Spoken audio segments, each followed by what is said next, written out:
Super. Hello. Welcome, everybody, to the second episode of For Those Who Believe.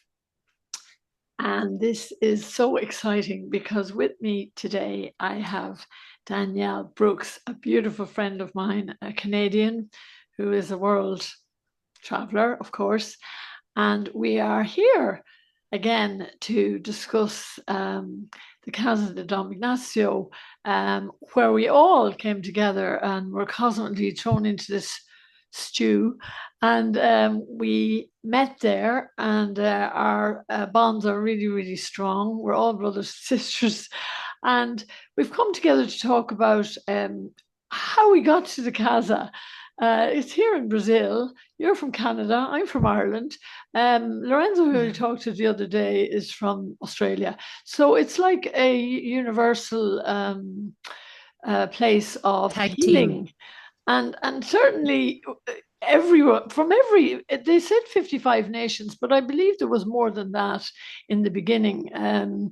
Much more than that. I mean, there's a lot of nations in the world, but we were always meeting people from Burundi and places that I had to look at it on a map, but I know where Canada is. And so I'm just here to um, talk and really connect with what we learned there. First of all, how you got there, everybody got there in different ways. And what we learned there, and that divine spark that was ignited in us there, and that seed that was planted within us, that is now, we watered it over the years. It's 22 years since I arrived in the Casa. And then we watered this seed, and it's now really come into fruition in 2025. I really feel that what we've been learning for the last 20 odd years is really prevalent now in this day and age. And I'd also like to thank Joao de Diaz for bringing us all together and for saying yes to his mission. Because if he hadn't have opened the Casa de Dom Ignacio over 40 years ago in Abadiania, in Brazil, we wouldn't be talking tonight. And I want to hand the gauntlet to you, my darling Danielle, and let you take it from here and give us your story, please. Thank you. Well, thank you. I'm smiling because you're saying this is the second podcast, and Lorenzo is in Australia. So my coming to Abadiania started in Australia, ironically enough, in 2001. That was the first time, yeah. Wow. Um, I had left, yeah, I had left Australia not wanting to leave. It had been Connection. my home, and when we talk about how we're pulled or we're led somewhere, oftentimes it's because of a catalyst of some sort, be it a trauma, physical illness, a loss of something that makes you seek out a place that no one knows about in the middle of nowhere, where there are more horse carts than there are cars. And eventually there would be more wheelchairs than there would be cars. And Exactly. but that was my case in 2001. To put it in a nutshell, my entire life had collapsed and fallen apart. And I left Australia unwillingly because it was my home. But I had just gone through, in a very short amount of time, I'd lost everything a person could lose. Goodness. And yeah, I had been in a very traumatic situation in a marriage. I had lost twins in the final trimester. Sorry. It was front page news, chaos. And then I had gotten a cancer diagnosis. So all of this, of course, led me to New York City. In a roundabout way, I ended up Of in New course. York City because I had been brought over by the record label that I had been working with. And I got there just in time for 9/11. And I lived down in Chinatown, and I was on my way to work, which was only 3 blocks from ground zero. So in what I thought was a already a lot of challenges. Now I'm homeless. in New York, living at that point in Union Square right after 9/11. And I knew that I needed help, but I was at a complete loss of how to find anything and do anything. And I knew that I needed to see someone about the cancer. And also, having been that close, I had ingested a lot of the toxins and the asbestos from Ground Zero. And it was Mm. only a couple of weeks after that, I had signed up for a Reiki class. And a woman in the Reiki class was saying that she had heard about this healer in Brazil, but nobody knew where he was. And he operated with a kitchen knife. And all of a sudden, I had this moment where I had a complete memory from when I was a young girl in Canada. Oh. And back when I was, I think between the ages of 10 and 12, we used to go to this Catholic retreat center run by a radical ex nun called Sister Dorothy. And it was in Northern Ontario. And when we were there was a home, we would camp, the families would camp, but there was a home for some of the priests that would come through. Mm. And we weren't allowed in, but I used to sneak in Of because course they you had a did. bookshelf, you know. Yeah. Cheeky. And there was a bookshelf, and I remember in this bookshelf, I had opened up a book, and in there was this picture of someone with a kitchen knife, a Oh, Brazilian healer. And wow. it shocked me so much, this image. Now, I'm assuming that that was Joao, but to be completely honest, that was 20 some years before I eventually got to the Casa. So I don't know. It It might was have been. Jose de Freitas. He was working in Minas Gerais. He was known as the surgeon with the rusty knife. And he Okay. was very popular in Brazil at that time. And he even had a premonition of his own death in a car accident. And you'd think he wouldn't get into a car after that, but he did. And that's how he died. And he was persecuted as well. He was very good at what Well, he did, but he cut people open with a rusty knife. well, then that must have been him because all I knew was that when this person was talking about this healer, I knew immediately. I had a recollection of that image that I'd completely forgotten about. There And we go. immediately I was like, I need to get down there. But I didn't know anyone who knew anything. And in that time, like just, I think it was 2.5 months after 9/11, I was down in Brazil. And the first person that I found was Edilazil, the cotton lady. Oh, Yeah, that was yes. the first place. And I remember when I showed up there because we were the first foreigners that had come to see her. And I She's still went, there. she's still there. I love that. I think the last time I was there was 2021. I went and saw her and Wow. Good girl. still looks the same. Beautiful soul. Beautiful Mm. soul. But suffice to say, I didn't find the casa. I came back to New York, and about a month after that, someone was able to tell me that it was in a place called Abadiania. And literally, I think it was Goosebumps. in February of 2020, 2002, I was back and I'd Wow. found my way. And so that was my first time.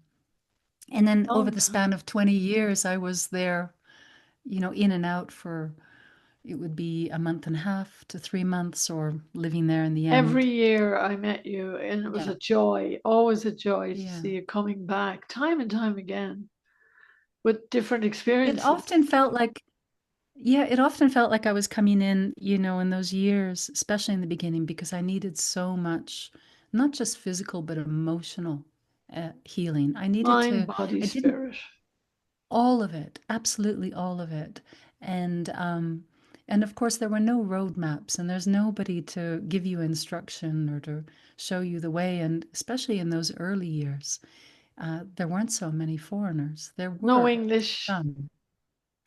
Yeah, no English, no English. Portuguese. Um, So it was really a darkness of faith that was pulling me in, Exactly. and that darkness of faith was essential. Yeah, Mm. The leap of yeah. faith So to that was bring you there. constantly, and sometimes over those years, I have to say, I felt like a Boeing trying to coming in no longer on gas, but on you know on Wings of fumes, power. and needing to come back and reconnect, and connecting with my essence, reconnecting with community, reconnecting with a place that was committed to transformation, transcendence, to prayers, to learning what it was like to sit and to really sit with what was, the pain that was coming up, the difficulties that were coming up. The current was and continued to be a profound place of learning and instruction.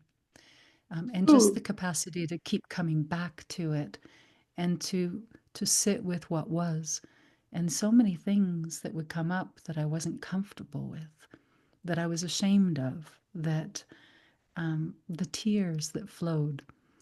And yet it was being in a space where that was not only what was offered to us, but that was a place that was lovingly supportive of it.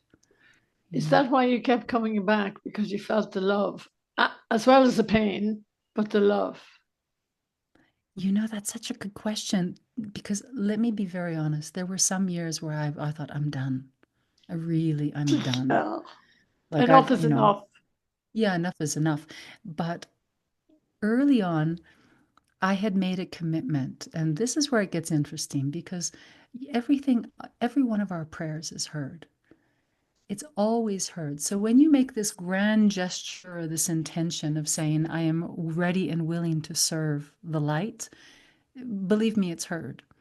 And it's rarely ever, life is rarely going to unfold the way that you would imagine it would. It's going to Never really unfold the way that does. you need it. Yeah, exactly. It's going to be the way you need it to be. And so, certainly in those first years, I had chosen not to go back and see a doctor. So it was 5 years before I went to see a doctor Oh, that's again. brave. But it was a choice that I had made, and it was, perhaps madness, but it was my own personal journey, was that I Sure. I wanted to experience, I wanted to learn. I wanted to learn about my own essence and my own spirit, and I wanted to know what it felt like. And there were moments, there were glimpses where you started to realize there's so much more here than meets the eye. Good. And yeah, I mean, the surgeries in the middle of the night, the bed moving, the lights turning off and on, The the waterfall, the the stuff that was waterfall. happening everywhere, Yeah. not Yeah, only in and the then Casa. witnessing other people that were going through transformations. And just, to me, the absolute, and this one is a really big one, the delight, the absolute delight in listening to other people's stories, which I felt so excited about, because I knew that if it was happening for them, it can happen for all of us, because that's simply the truth. Exactly. Great. You know, Faith moves mountains. always, Yes. always. Yeah. Yeah. And there was always somebody there who was much worse off than we were and who was shining their light so brightly. It used to make me feel guilty sometimes, thinking, here am I walking, talking, complaining. I'd never complained since I learned not to complain. Um, and they're in a wheelchair and they're really ill and they're smiling their heads off and they have incredible faith. And we learned so much from those that were really sick, Yeah. many on the verge of passing over. And we were there with them, just witnessing this phenomenal education. It was like the University of Life.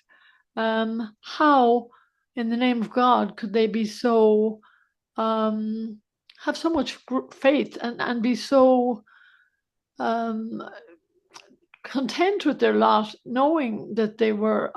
Many people had miracles. Many people didn't. It was the ones that you thought were going to pass over didn't. So that they were surrendered to the whole process, and I think that was something we really learned by Dom Ignacio. Surrendering is really hard, and written on the walls of the Casa in Portuguese and English is to this day, in all things, uh, to love and to serve for the greater glory of God.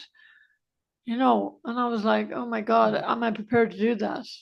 You know, love and serve and surrender into this phenomenal healing energy that we couldn't see. You knew it was happening, but it was all around us. And at night time when you're asleep, the dreams, and I mean, it was amazing what happened. And the insect, the butterflies everywhere. I mean, transformation, and you'd say something and it would The manifestation would manifest. be so quick. Yeah. Manifestation was so quick. And Yeah. then, hummingbirds everywhere, and the flowers were even singing almost. Everything was so alive and so for our healing. It was like a God talking to us all the time. And I felt like a bit of a hippie. I thought, am I imagining things, or is this really? It was like paradise a lot of the times, and little glimpses beyond the veil. Sometimes the sun would be shining on something in the Casa, and a big triangle would manifest. Or moving lights, lights would be moving everywhere, and you'd be like, "Am I really seeing this?"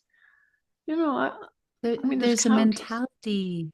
Yeah, there's a mentality that people have that seeing is believing. And if Yes. there's one thing that I learned there, it is that believing is seeing. Now, you don't have to, when we talk about surrender, it's such a huge word. And there are a lot of people, myself included, who really wanted to receive.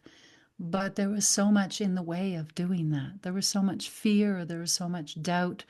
And so to me, simply the willingness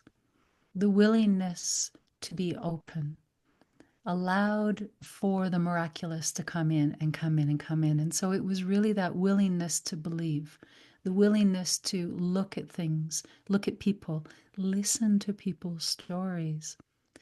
That allowed me to continue to keep growing and opening. And I think the more that that happened, that propelled me into the continual and constant coming back Mm, because I was always learning.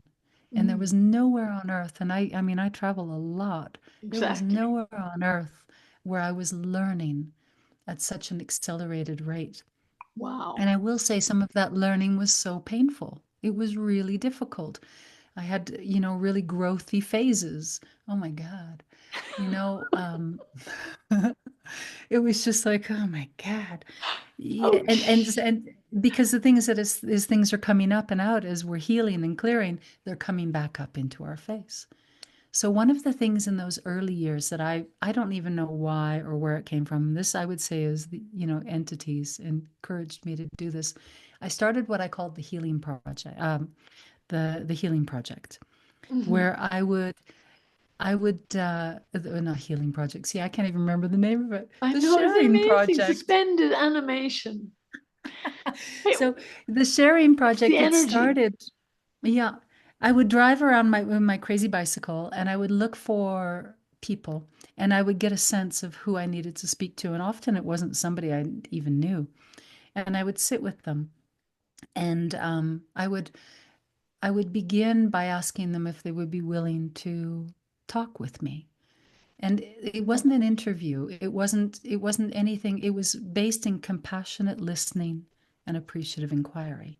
But I would sit with them and I would take my recorder and maybe, I had been a radio presenter, so maybe that was the inspiration. And I would press record and then we would ignore it. And we always started with my story. And every time I told my story, I had to face and confront my own sense of shame, doubt, insecurity, all of those things about my small self that I was so uncomfortable about. But And in you're not sharing that, I worthy. would, You and felt not you're worthy, not worthy is a always big not one. worthy. I mean, that's Yeah. Catholic Irish guilt Yeah. right there. I'm not worthy to French receive. Canadian guilt. Yeah.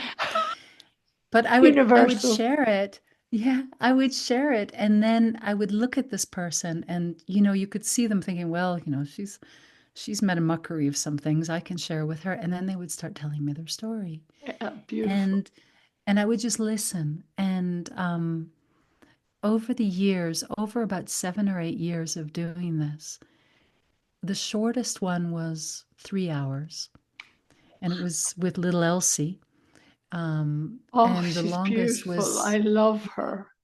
Yeah, and the longest was with Matthew, 3 days. Well, And he's in still on the go. He had I know, I a know. brain I learned tumor, number five, healed completely. Three days. Is that what you said? yeah. Three.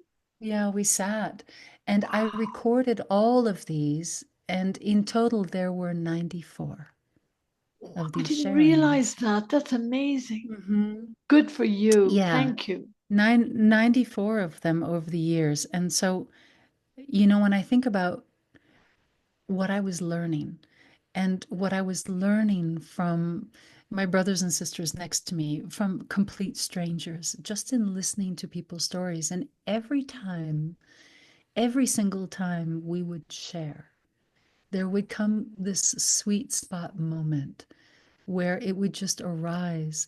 And I don't know if it was because it was being present without judgment or being willing to be seen and compassionately listened to, but there would arise a moment that would be profoundly healing for each of us. And I learned and I learned and I learned through those interactions. Wow. And Beautiful. Abadiania became not so much a place for me to go for my own healing, it became a place of incredible growth and learning and expansion and deepening and Wow. understanding. And I would take it with me when I would leave. Of course. And then I would rush back. I would rush back because I needed to keep learning. Like the school of life. That is amazing. And then you brought that Mm. into your world when you left Abidjan. You brought this learning, the teaching, everything that you absorbed and that you were open to here. You brought it into your life. It changed Well, you. I want it's completely changed everything. So the Mm. one thing is, what I was saying was be careful what you ask for because all your prayers are heard. So I had made that declaration down at the waterfall, I think in 2002, was, show me how I can serve. Show me what you want of me, how I can be an instrument in this way. And boy, I had no idea what that prayer or how that prayer would linger and become something of its own tour de force in my life. Mm. But, the entity's spirit, the unseen realm, became so much more of a world that I was comfortable in, much more than the human one. Wow. And I felt their presence. And even in the times when I didn't feel their presence, I knew well enough to call them in because it wasn't that they weren't there for us. It's just that I had forgotten, that I had slipped away, that I had let myself fall into the illusion of this world, which is it's a dream world. Exactly. And that's one of the things that I love about what you're doing here with the podcast and us connecting in this way is it's so easy Remembering to who we forget. are Yeah, exactly. and what we're doing here Exactly. on the planet. Yeah. And I know we But I just will. had a little chat before we started there. Mhm. You saying that sometimes we lose that connection, Yeah. and we wonder what are we doing on the planet? Just briefly, we have to get back on track. Like Yeah. yeah, to keep the connection going, it's work. It's hard work. I know the entity used to say to people when they arrived in Abidjan, go to work. And people are like, I've traveled 5,000 miles here. I want you to heal me and I want you to tell me what to do. And you're telling me to go to work and sit and close my eyes in a room and meditate with a bunch of smelly strangers. Mhm. We were very resistant in the beginning, but you nailed it there when you said, it was, you kept coming back for the learning, you know, Mhm.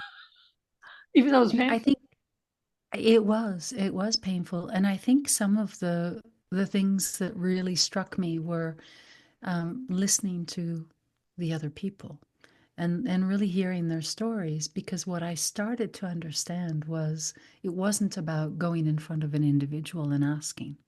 I never got clear answers. I was just always told, get back to work. Me But neither. what I did notice was the people that I felt so inspired by were sitting and doing their work. They were sitting in their wheelchairs. They were Yeah, doing their work. They were sitting in the casa. They were doing their best to go within. And that's when I started to understand this is an inside job. And this is love that. such an inside. Love that. Yeah. And so what matters is my is not whether or not I feel like I am achieving it, because that's a joke. You know, um, it was the fact that I kept coming back to it, and I would look at them. And I mean, there were moments that I loved going to listen to the rosary. And I can remember, So there was one particular individual who'd, he'd been hit on the head by a fallen tree. And when he had first come to Abadiania, you know who I'm talking Miguel, about. what a heartbreaker from Germany. Beautiful soul. Loved him. Exactly. But he was there all the time in that wheelchair, all the time. He was such a courageous, strong, powerful presence, never Amazing. giving up. And I remember one night we were at Fruity's and we were playing music in the back, and he got out of his wheelchair. Yeah, It took him the longest time, but I just watched that determination and I thought, that's a hero. That's a hero, exactly. you And know? he used to come to our cafe and would not, he'd come at 5:30. We open at 6, and it would take Mm. him 30 minutes, and our cafe was very small, to stand up out of his wheelchair, hold on to the pole, and then the table was there and the chairs were there and then the balcony. And he would walk to the balcony to order his food. And he would get to the balcony at almost 6 o'clock to order his meal. And he was one of the most inspirational people I've ever met in my life. I would Me love, too. shout out to you, Miguel. Um, Yeah. I learned And he lives courage from alone. him. When he first came, he had a caregiver. I mean, he was quadriplegic when he first arrived. Literally. You He know, could so, not get out of the chair. He was not, no. and the doctors told him he would never walk again. And let's be honest, Abidjania in those years was not wheelchair friendly at No, all. those So I mean, bumpy just roads, to oh my God, yeah. But people it was falling it out of was chairs all the people time. it was people like that, and this is the part about Abidjania that means so very much to me. Was I sit and I remember so many people that inspired me. And, even when I was in my own little world of dealing with my own stuff, which just seemed so big, and yet I would see Oh, yeah. them and I think, oh, it put it right into perspective. Banging over here. Yeah. No, I can like it's all remember about once me. What about me, God? You're not, you're yeah, forgetting about me. You know, hello, hello. Is there anybody there? yeah. So it was these things that really brought me to my knees and opened a way of living. And now when I think back to, the catalyst that had brought me there, I feel nothing but gratitude, because it was a complete change, and it was what my soul needed and what I needed. And the way that it began to blossom and inspire my life was profound. I mean, I spent time in Abidjania. I was with psychic surgeons in the Philippines for a long time. Love it. But I will share with you, when I was doing those sharing projects, I didn't know why I was doing them. But I collected them. And then fast forward a couple of years, and I'm sitting with our dear friend Catherine at Luz Divina, and Love yeah, her. and Heart the sings. two of us, it had just I just had a surgery, and within 72 hours after the surgery, I'm signed up at a seminary with Catherine to do our Masters of Divinity, which I had no intention of wanting to do, but it was clearly one of those entity driven things. So I did it. and it was Wow. awesome. But when it was done, and it was the end of that Master of Divinity, the Archbishop who had run that seminary had started a university, and it was just gorgeous what he had done. But he was really struggling. They were financially really struggling because they wanted to create this space of learning where you pay what, if you're accepted, you pay what you can. And anyway, he was the Archbishop of the Episcopalian Church at the time. And he contacted me. And, over the time that we'd known each other, he and Catherine and I had done a lot of chatting about, miracles, the miracles of everyday people with spirit and how it had transformed and was continuing to transform our lives. And he calls me up one day and he says, Danielle, what would you do if the divine, if source spirit came through and gave you a message and told you to do something that you didn't want to? And I just about died laughing because, that happens all the That's time. always what happens. Yeah, it's always what happens. It's never like, oh, yippee, yay, You okay. get what So you need, not what you want. exactly, you get what Oh, you need, not what you want. oh, that's And why he's so uh careful. yeah, so he was saying, that he was sharing where he was at. And he said, I was on my cushion, which was his meditation cushion. He said, I got a really strong message, and it was from Saint Ignacio. And now I'm paying attention. Yes. I'm like, oh, our good friend. Yes. And he said, and I was given a message, and I was thinking, I need to do it. Um, so I was just thinking what you would think if Saint Ignacio told you to do something. I'm like, oh no, you got to pay attention. There we go. There he is. Yeah, there he is. And I love him. he said, well, what he's told me is that you need to do a doctoral work, and I need to be your advisor, and it's a full scholarship. Oh my God. Which the school could not afford. And he's a busy man. Like, he needed to do this. He didn't need to do this. Yes. And I was stunned because I had thought, I'm done. I'm Yeah. out. I'm free. Yeah. And Yee. I thought, Live but a little. what would I do it on? And he said, Saint Ignatio said that you've already got all the material. And that was when it was like the sharing project. Yeah, you have it all within. The divine spark is within you. Right. You But were trained all for of this in the those Casa. stories. Exactly. And I You were in am not training. special. We were all trained. Every single person listening to this Eh, We were all also trained and ready here for today, now this present for moment going forward. here and now. We are all Exactly. prepared, whether we know it or Yeah. not. Thank you for bringing that up. Well, whether we True. know it or not. And so that comes back to that whole conversation, that we had before we came on about what do you do when life is so overwhelming and you've known and witnessed and experienced and had the privilege of being in this environment and then forgetting and forgetting Yeah. and then being in this world and feeling at a loss. And I think that Yes. that happens for us all. Life Desolation becomes, is what Dom yeah, Ignacio called it, St. Ignatius. Desolation. desolation. Not consolation is the opposite. Yeah, Console me, but this is it's like a dryness of you lose your connection with the divine, even though the divine is always there. We're being tested all the time. It's a test, constantly. And non-stop. I don't know about you. I fall every day. I fall. Oh But to yeah, me, it's the coming back. So it doesn't matter how many times we fall, it's the coming back. we're not It's perfect it's beings that yet, determination. but we're working on it. I Oh God, mean, no. there's days when I feel like, what am I doing on this planet? Like, get me off this planet.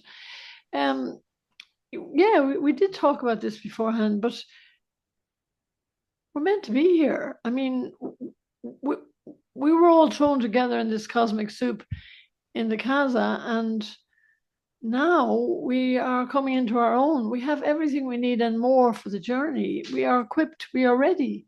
We were born for this, which is hard to choose sometimes. But It's really, hard to understand because it is that darkness of faith, which is, when you don't have clarity, when you yeah, don't have a sense of forward motion, when you are questioning, when you can't feel your own essence. And these it's in those moments that it's so very important to remember the willingness to have the eyes to see, because that eyes opens to you up. see. Yeah. Yes, and I I saw that think wink. we were opened up like flowers. In those current rooms, it wasn't about, that's why we were told to keep our eyes closed. You go to hell if Mhm. you open your eyes. Not really, but to keep these physical Mhm. eyes closed because this is tunnel vision. It was this third eye that was being opened, and um, that's why we were sitting there with group consciousness together with our eyes closed, united as one, holding this Mhm. cosmic, phenomenally high God consciousness energy so that the Mhm. work could be done, the miracles could be performed, Yeah. so that people could be um, healed. And we were being healed. You give to receive. Well, we don't, it is in giving that we receive. And, Yeah. this is the work of all of the great masters, and not only saints in the Casa, there were so many beings from different religions, different walks of life. It wasn't all about, saints and scholars. And there were so many beings there that were from different religious backgrounds, and not necessarily so many angelic beings, all this, And yeah, realms of existence. There were infinite mansion worlds of the divine. and all of the beings that are in the universe as well that made themselves known to us. We talked about the orbs. People were taking pictures of these round orbs, as we call them. And I remember bringing two different pictures to the Casa because I was fascinated why with all this it's just all these colors and faces in them and extraordinary stuff that I was blowing my mind. And I was told by the entity that the round ones, were the ancestral work that we were doing on the planet, and that they were with us all the way, and that we needed to be aware that we were here not only in our lineage to work through all of the ancestral lines. No pressure there, right? And then there was other ones that were chains of, when you magnify them, they were chains of rainbow lights. And there was a picture of children going down the street in Abadiania, and they were all connected with these rainbow lights all around them. And when we blew up the lights, there were all the colors of the rainbows, the chakras, because the rainbows in Abadiania were around the sun. We were Mhm. seeing rainbows around the sun Oh, here, there would be still all here. kinds of really interesting paranormal activity all Yeah, the time. paranormal. And then I said, Yeah. "What's that then?" As I was Mm. still, my jaw was still on the ground from telling me about my ancestors. And he said, "Oh," he said, "that's the energy of the rosary." Mm. And then I went, Prayer. "Oh, okay." And he said, "The rosary cleanses the casa. It's the feminine energy." It said every night in the casa, which it was back in those days, every single day, to cleanse the energy and to prepare the casa for the next day's work. And Yeah. Padre Pio, who I happen to have here, he's always following me around the place. There you go. I love it. He brought me to the casa. That's another story. But he Well, tells us that the rosary is a weapon in the fight between the dark and the light, and that we need to pray the rosary and to our Divine Mother to triumph against the darker forces that are really. I mean, he was being beaten up every night in his room in San Giovanni in Italy, bruised because he used to come yeah. in, and the darker forces used to beat him up, and the friars were afraid to go into the room because we'd been thrown around like a puppet. And he was fighting the darker forces every night. And read about him. I'm not going to go on about him You now, but know, Padre the Pio, rosary is yes. important. Yeah, I think when we talk about dark forces and light forces, it's so very important to remember that within us we have everything. We have exactly. our fear, we have our light. And in every given moment, we have a choice. We have a choice in which one that we're going to nourish, which one we're going to choose. And one person doesn't have more choice. Each individually face that within ourselves, and it's a constant thing. So, one of the things that I do want to say about Abadiania and those times is that that's within us. And you can call on Padre Pio, you can call on Saint Ignacio, you can call upon the different elements, you can call on them all anywhere you are because that's within us.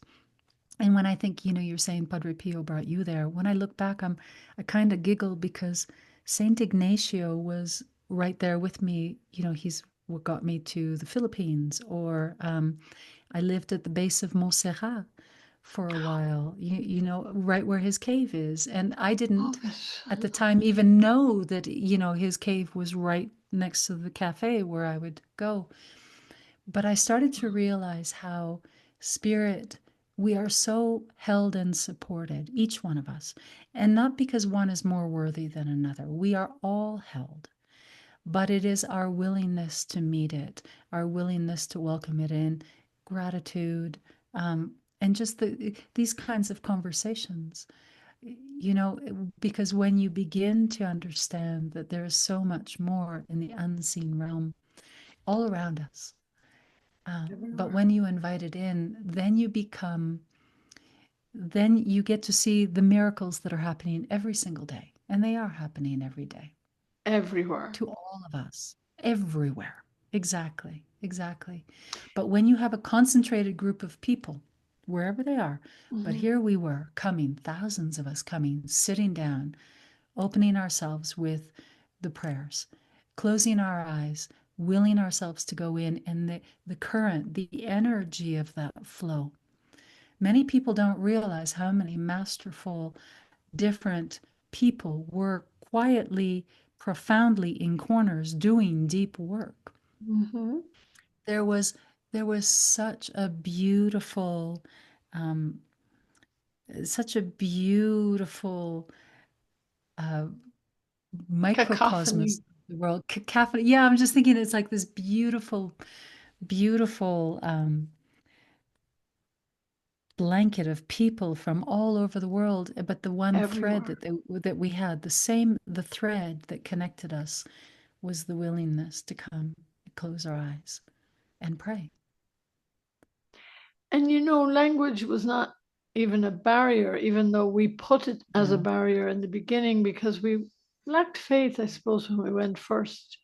And Yeah. the the language, the universal language is love. And Yeah. we don't need words. Words are obsolete. Really, there were translators there in the Casa, of course, because we were in that state of um, we weren't really mature enough to realize that we were in a training ground, a boot camp. And Yeah. as time went on, we needed less and less interaction with asking questions because everything got downloaded when we closed our eyes in a state of group consciousness meditation. We were getting the answers through each other, you certainly talking to people and recording 94 stories, which I think is phenomenally beautiful. Thank you for telling me that. That really gives me hope.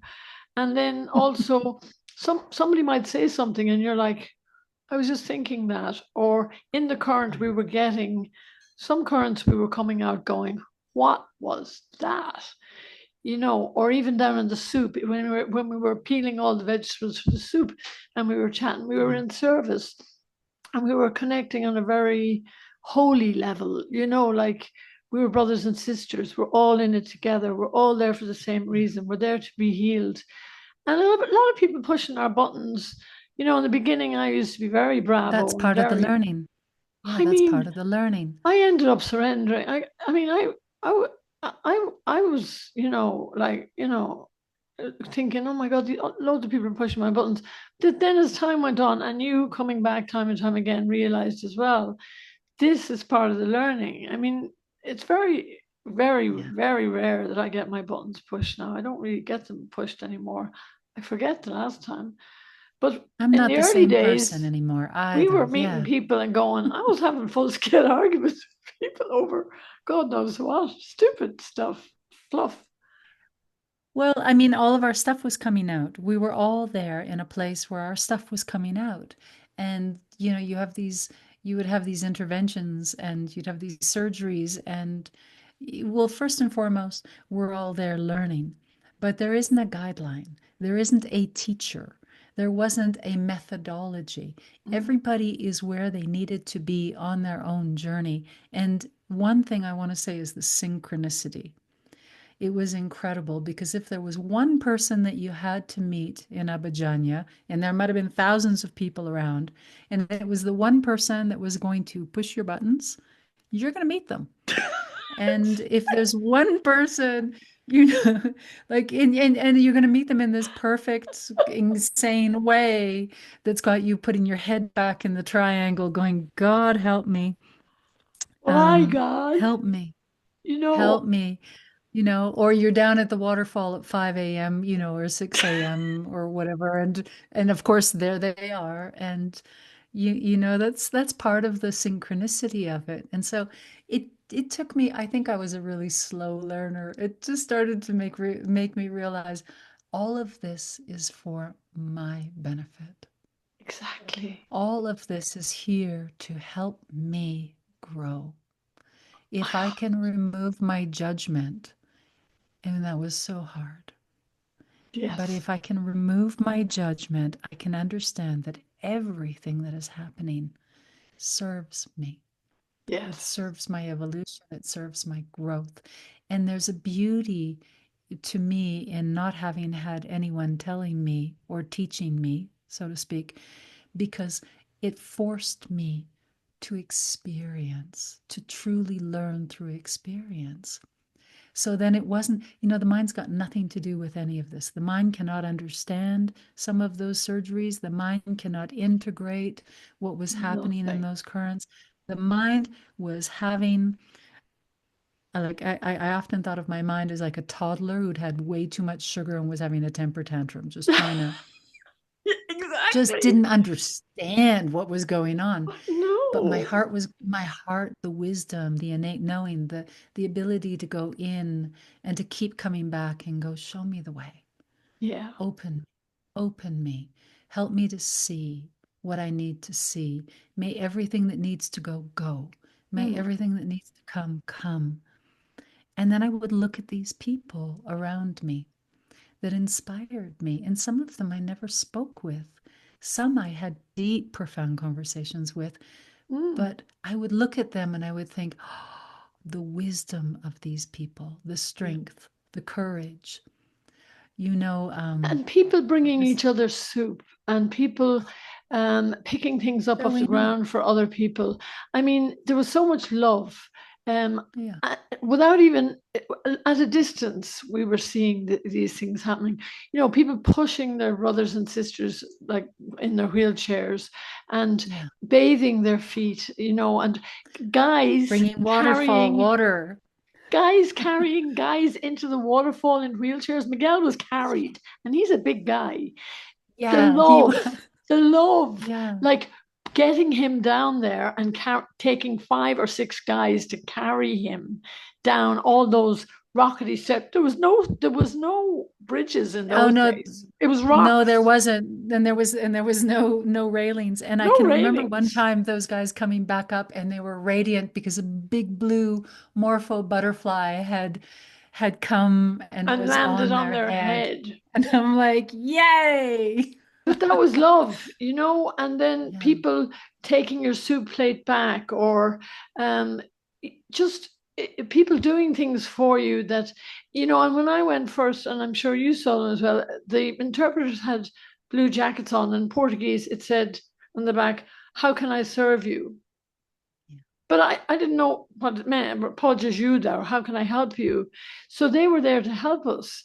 And they were everything was just, giving people water. People were sitting, overcome in the heat. And suddenly, out of nowhere, somebody would come down and give somebody a bottle of water. It was like spontaneous love. And, how did they know? I was like, oh my God, everybody's loving each other here. I mean, it really Well, it raised our inspires, consciousness. right?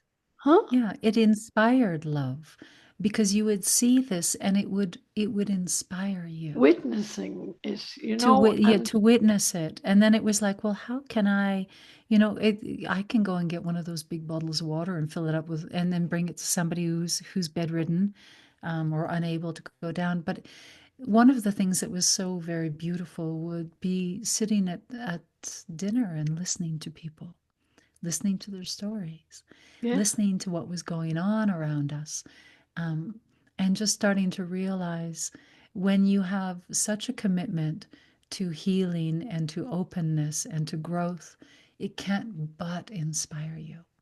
So, how do we bring that out into the world now? Because all of that is inside of us. All of it yes. is. It has been instilled in us or reignited. It was always within us. Yeah. We just Yeah. went and reignited it in the Casa. It Yeah. just started growing within us again. I mean, we're light, we're just light, beaming lights, really. And to try Yeah. to multiply that light, this is this is why I was inspired to do this podcast, is to help us all now in these troubling times. I mean, every day, I don't really watch the news, but some people are getting real bent out of shape now about this, that, and the other. And I'm thinking, no, you need to focus on the positive. We are here for each other, and there's a much bigger picture. And we have learned so much through the work of the Casa. Even people who didn't go to the Casa, even their pictures were taken or they took herbs of the Casa. They're connected. We're all connected in this way. And bringing this into the world is not easy. It's not always easy. Sometimes it's very easy. I mean, I always compliment people. I mean, I was just in Ireland recently, and I was saying to young people, "Oh, your hair is beautiful, and I really like your shoes." I mean, these are just random Yeah. strangers on the street, and they're just looking at me, going, and because that's how I feel. I love everybody, Yeah. most of the time. I mean, the odd time I'm a bit grumpy, but just to we rise by lifting others. We need to really lift each other up now because we're all in this soup together, and it's become a little bit unstable to say the least. Apart from the planet cleansing itself, and I went to the Amazon, last September, and I was like, oh, I thought there were rain clouds, but there was actually just smoke. So the planet Yeah. is really cleansing herself, and the planetary action now is phenomenal. Like, there's so much going on here in Abadiania. It's beautiful. Where you were living the last time you were here during the pandemic, you look out into that sky at night time. My God, there's a God. Yeah. You Oh, know, yeah. there's no light Absolutely. pollution, and you're going, No. look at that moon, mother Yeah. moon. So to bring Yeah. this into the world, that is $1 million question, or money doesn't matter to anybody. Um, but it is a challenge because we can't always stay up in that really high energy. Some people seem to be able to manage better than others, but I certainly pray a lot. It's not easy. No, I Yeah. mean, I need to pray a lot. if It's a somebody it's a told me, practice. It's a day. Yeah. yeah, if somebody told me 25 years ago I'd be in Abadiania or anywhere in the world praying, going to churches, lighting candles on my knees. I went to Mass yesterday Yeah. evening in St. Archangel Michael's Church here, which is red earth. It's the earth of Abadiania. And Michael is there slaying the dragon on the altar. And I'm like, and there's kids everywhere, and it's a Brazilian Mass. It was fantastic. I mean, I'm not a practicing Catholic, but I mean, the energy was so high. I mean, we really need to come together. Not necessarily, we need to pray. Silence is a prayer. I mean, I wish in Brazil it's a problem because the silence is not. There's one in the Casa, It's it's still there. The good sign is luck with still the there. silence. Yeah. They're not very silent. I mean, the cars No. are even wired for sound. But silent and listen have the same letters. So when you are listening to your people, your 94 people that you're recording, Mm. you're silent, and silence is a prayer. So you're actually praying when you're listening to your brothers and sisters, if that makes sense to you. We're Oh, praying all the totally. time. Help me is a prayer. Thank you is a prayer. Yeah. Gratitude, you mentioned it as well. We really It's need the to get on our foundation. knees and say thanks to be on the You know, planet at this time. I know it's hard. Some days I get up and go, yeah. oh my, I can't Oh, go out the some door. days are unbelievably difficult, but for me, my practice is not just the cornerstone and the foundation, it's everything. Because there are days when it's smooth and easy, and then there are days when it is just so difficult. But it's the practice of reaching for that in the dark moments, in the questioning, when there is no clarity. It's become so organic that that's the first place that I reach. And for that, if you when you ask me how did Abadiania change me, for 20 years I had the great fortune of being in and out of there, being immersed in that. And when I finally left in 2021, I think it was, or 2022, I thought about, there was a grief. There was a huge grief. Yeah. And it's taken me a long time. It feels like a long time. But then I start to understand the great overarching truth, which was when I was 10 or 11 years old, it was there. It was there when I was 32 and falling apart. It was there.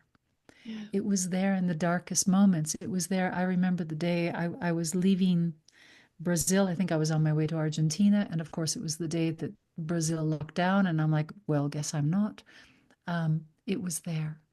It's there now. It's there not just for me, it's there for all of us. It's inside of us.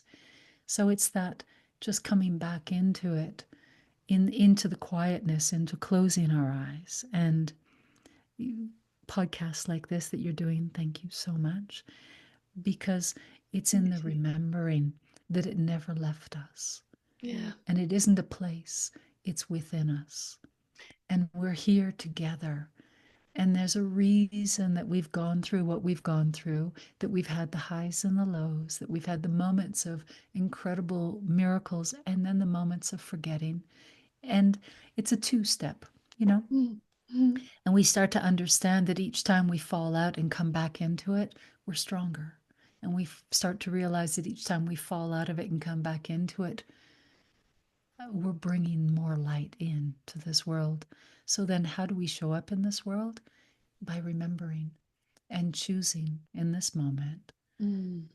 to remember. And for me, one of the biggest things that I ask, I keep saying to myself, I am my I am presence. And my I am presence is alive in me, just as it's alive in you and in every living being. And I have a choice. So how do I choose? How do I choose in this moment? And it becomes a moment by moment dance. Yes, that's a beautiful way of putting it, Danielle, because I was just thinking there, what message do you have? Because you have such vast experience of being in Abidjania, and you're such a part of my experience here too, because you were always, every year you came back and I saw you on your bicycle Mm. up and down, and you were, oh yeah, just it was just fun. And but you were Yeah. always on a mission, and you were always pleasant. There was a vibration about you that was high, and without words you could feel it, and there are no words. This is the beauty of Abidjan as well. Like, without even saying anything, you can feel the vibration of I people. love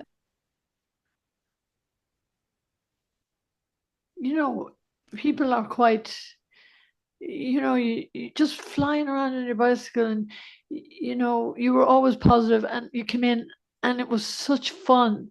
I remember you come in and put on the Elvis. I had the Elvis.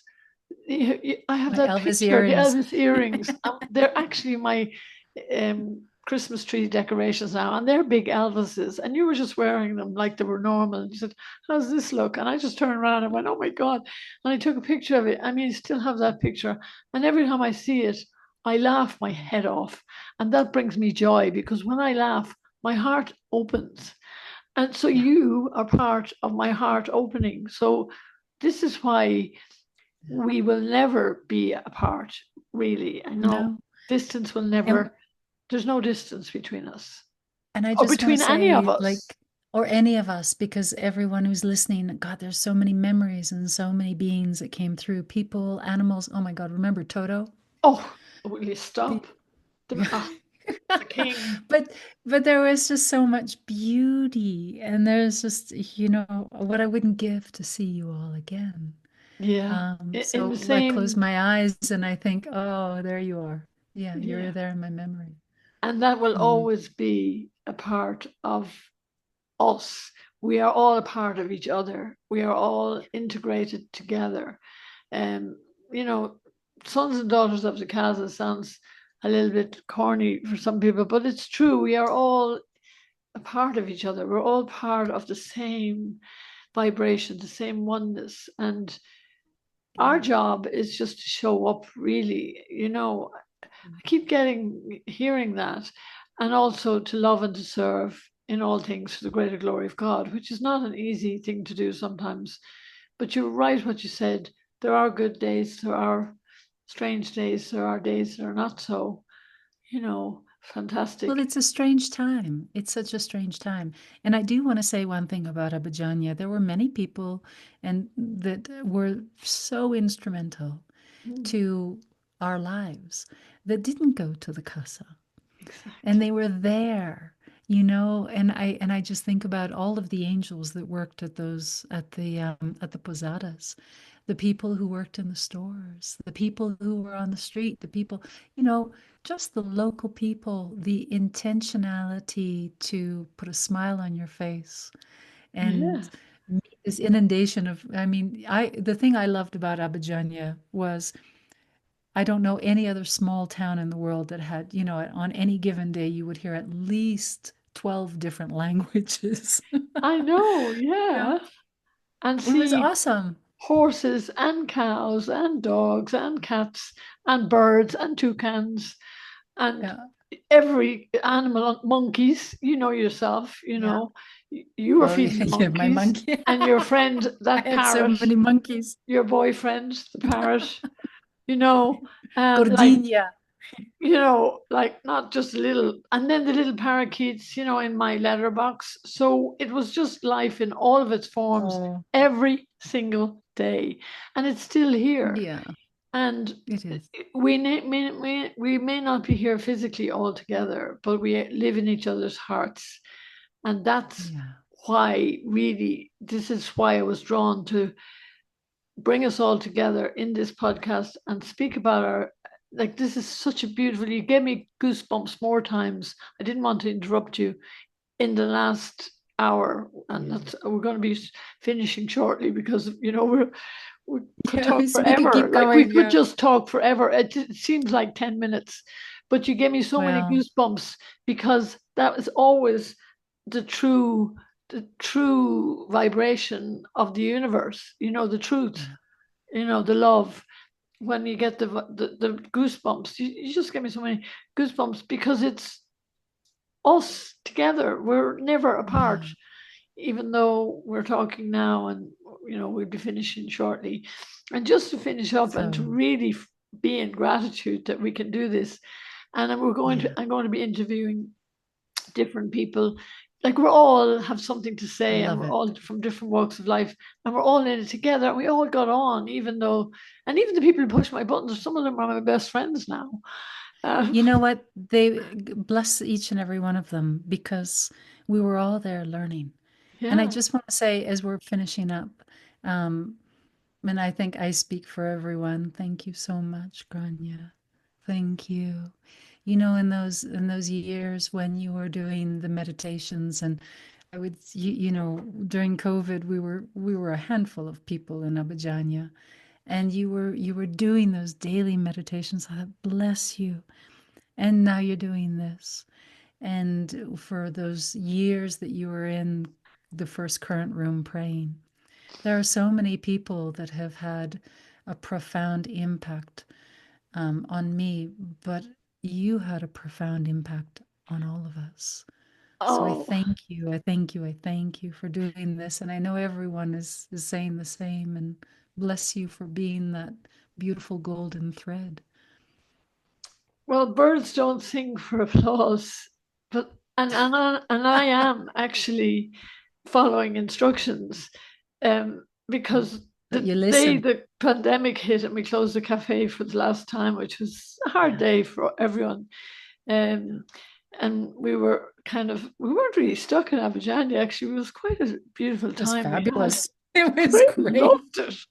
I wish we had more of that, but anyway, not at the pandemic, but more quiet time. No, Um, it was a phenomenal time to be there those two it was years. It amazing, was and we were beautiful. free. We were free, and then Yeah. I heard this voice on the 18th of March Mm. 2020. I heard this voice. I woke up. I heard this voice of a woman, Saint Rita. That's who saying, "Take the current online."